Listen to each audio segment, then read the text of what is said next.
오늘의 심층 분석 주제는 바로 지혜입니다. 저희가 이 주제를 탐구하려고 아주 흥미로운 분석 자료 하나를 받았는데요.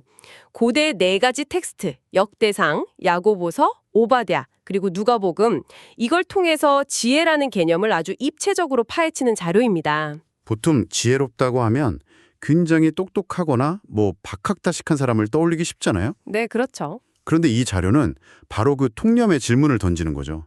지혜가 단순히 머릿속에 든 지식의 양이 아니라는 거예요.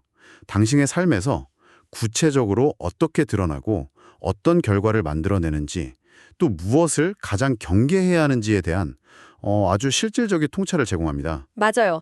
그래서 저희의 임무는 이 네 개의 텍스트를 일종의 나침반으로 삼아서요. 지혜의 진짜 모습이 뭘까? 그리고 그게 오늘 당신의 삶과 어떤 연결고리를 가질 수 있을까? 이걸 함께 탐색해 보는 겁니다. 그냥 옛날 이야기를 듣는 게 아니라 오늘 우리에게 필요한 지혜의 실마리를 찾아보는 거죠. 여기서 정말 흥미로운 게 이 네 텍스트가 마치 지혜라는 하나의 대상을 놓고 네 개의 다른 렌즈로 들여다보는 것 같다는 점이거든요. 아, 네 개의 렌즈요? 네.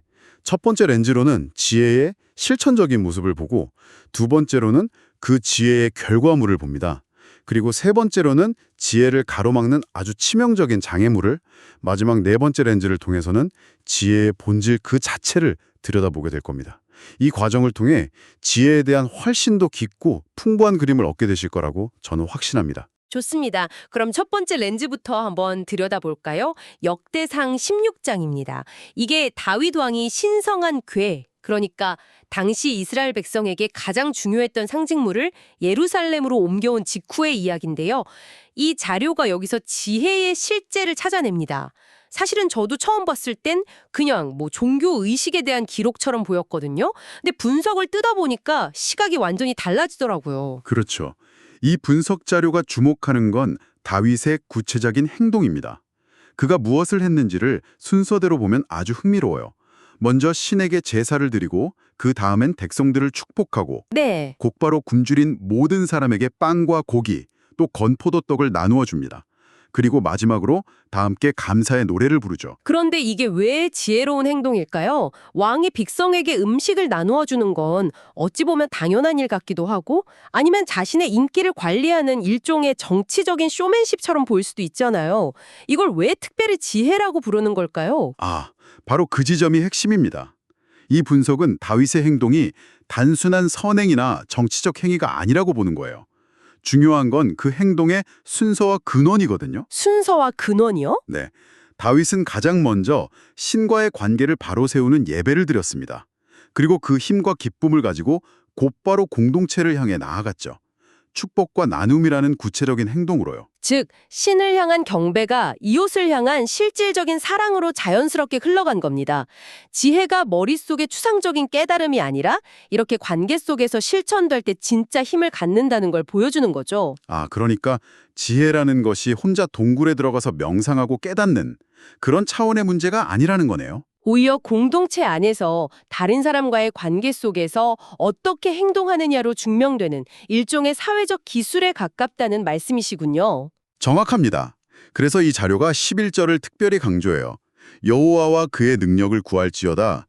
항상 그의 얼굴을 찾을지어다. 여기서 항상이라는 단어가 중요해요. 지혜는 한 번의 이벤트로 얻어지는 게 아니라 이렇게 꾸준히 그 근원을 찾는 태도라는 겁니다.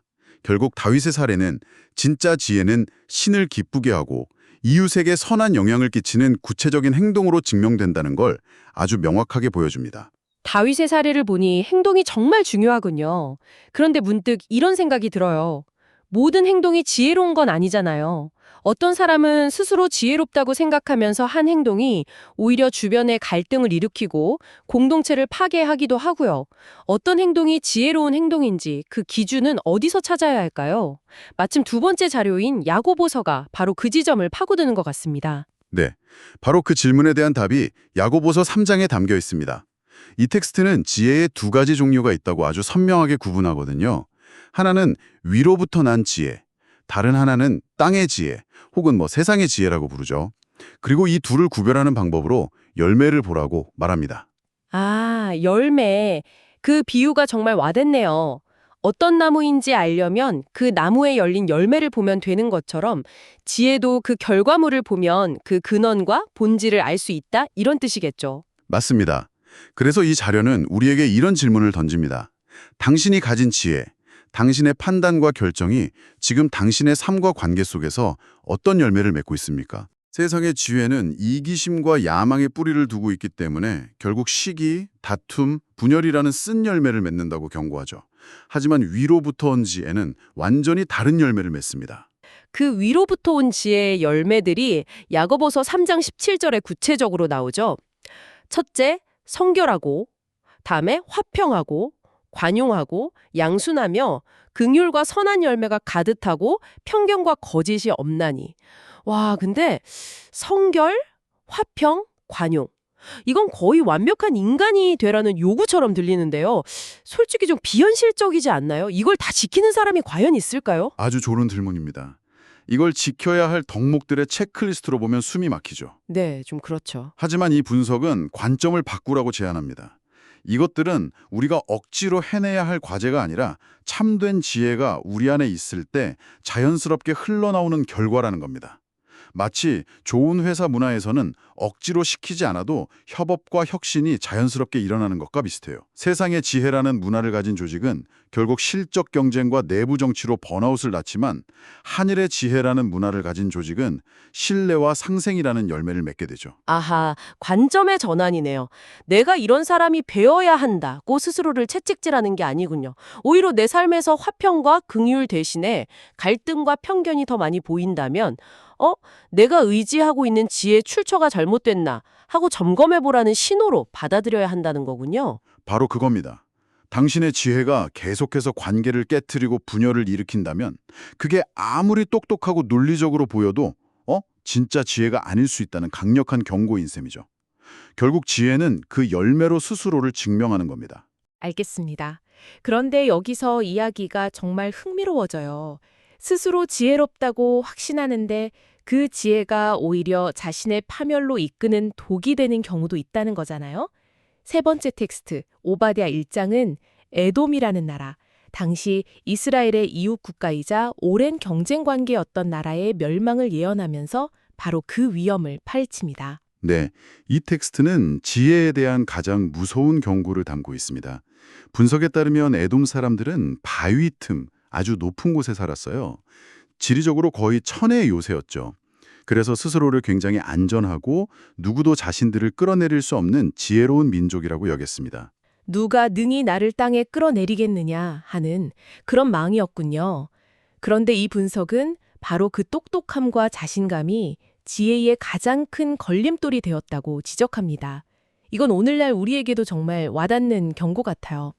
소위 전문가라고 불리는 사람들이 자신의 지식에 갇혀서 더 큰 그림을 못 보는 경우가 종종 있잖아요. 자신의 똑똑함이 오히려 독이 되는 순간이죠. 맞습니다. 이게 바로 세상의 지혜와 하늘의 지혜가 갈라지는 지점이에요. 에돔은 자신들의 전략적 지혜를 자랑했지만 그 지혜는 하나님을 대적하고 어려움에 처한 형제국가 이스라엘을 멸시하고 조롱하는 데 사용되었습니다. 즉, 교만과 이기심에 기반한 지혜는 결국 자신을 파멸로 이끄는 걸림돌이 된 거죠. 그렇군요. 지혜 그 자체가 선한 것이 아니라 그 지혜를 사용하는 동기와 방향이 모든 것을 결정한다는 거네요. 이 지점에서 지혜를 칼에 비유하면 이해가 쉽습니다. 같은 칼이라도 외과 의사는 사람을 살리는 데 쓰고 강도는 사람을 해치는 데 쓰잖아요. 지혜 자체가 중요한 게 아니라 그걸 어떤 마음으로 어디를 향해 사용하느냐가 모든 걸 결정하는 겁니다. 에돔의 사례는 우리에게 이렇게 묻고 있습니다. 당신이 스스로 지혜가 없다고 생각하는 바로 그 순간 그 지혜는 과연 겸손의 뿌리를 두고 있는가? 아니면 자신을 높이고 다른 이를 무시하는 데 쓰이고 있는가? 자신의 지혜에 도취되는 순간 그 지혜는 가장 위험한 쪽이 될 수 있다는 뼈아픈 교훈을 주는 거죠. 자, 그럼 한번 정리해보죠. 우리는 지금까지 지혜가 다윗처럼 구체적인 행동으로 나타나고 야고보서의 말처럼 선한 열매로 증명되며 오바댜의 경고처럼 교만이라는 치명적인 함정을 피해야 한다는 것을 살펴봤습니다. 이 모든 조각들을 모아보면 지혜의 본질, 그 핵심은 대체 무엇일까요? 마지막 텍스트인 누가복음 5장은 예수라는 한 인물의 모습을 통해 그 최종적인 답을 보여주는 것 같습니다. 네, 이 부분이 전체 논의의 정점이라고 할 수 있습니다. 이 장에서 예수는 당시 사회가 어떻게 생각하는지와는 전혀 다른 행보를 보여요. 평범한 어부를 제자로 부르고 모두가 피하는 나병 환자를 만져서 고치고 스스로는 아무것도 할 수 없는 중풍병자를 일으켜 세우죠. 그리고 결정적으로 당시 민족의 반역자처럼 취급받던 세리와 함께 어울려 식사를 합니다. 당시 사회적 통념으로는 정말 상상하기 힘든 행동들이죠. 보통 지혜롭다고 하면 똑똑한 사람들, 힘 있는 사람들과 어울리면서 영향력을 키우려고 할 텐데 예수는 정말 반대의 길을 갔네요.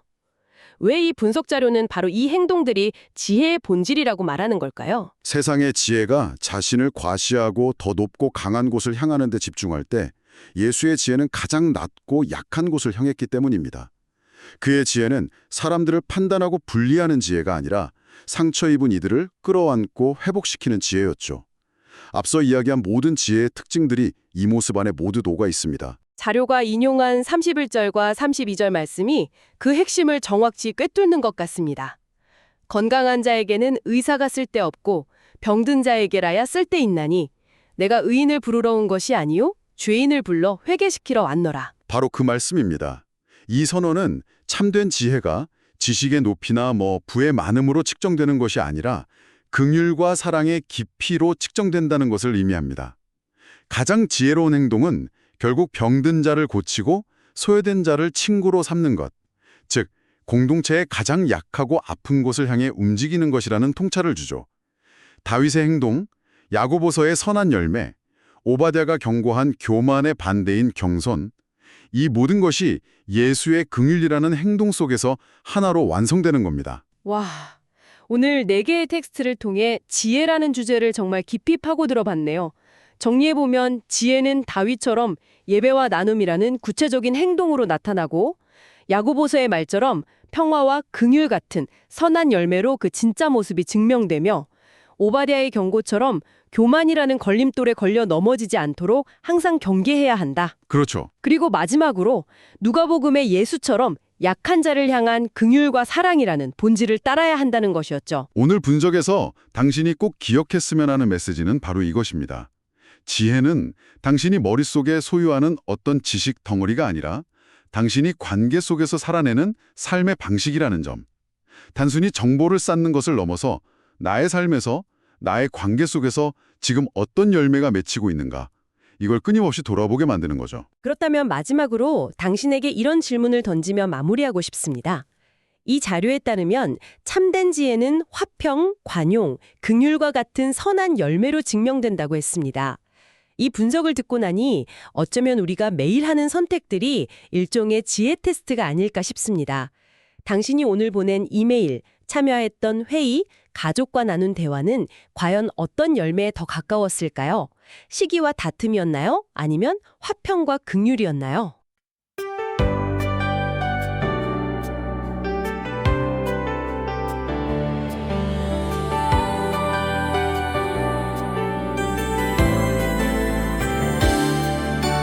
하나님의 궤를 옮기고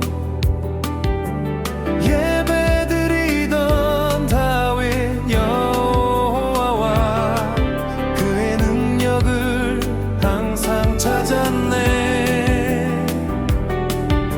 떡과 고기를 나누고 함께 찬양하니 지혜의 실체는 삶으로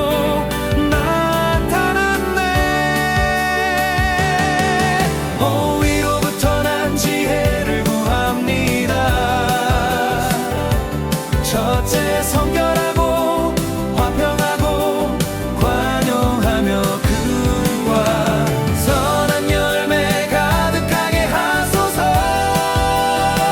지혜의 본질이신 예수님만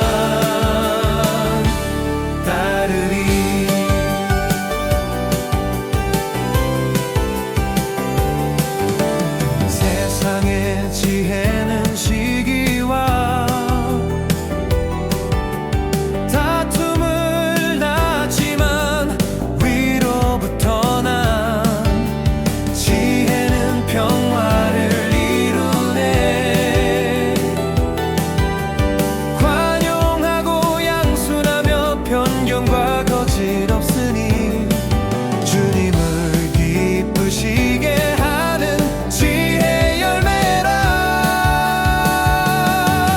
오 위로부터 난 지혜를 구합니다. 첫째 성결하고 화평하고 관용하며 그들과 선한 열매 가득하게 하소서. 지혜의 본질이신 예수님만 따르리. 바위 틈에 거하며 지혜롭다 자만했던 애론 교만함이 지혜의 걸림돌이 되어 스스로 높아지던 자 결국 낮아지니 잠든 지혜는 오직 주님을 경외함이라.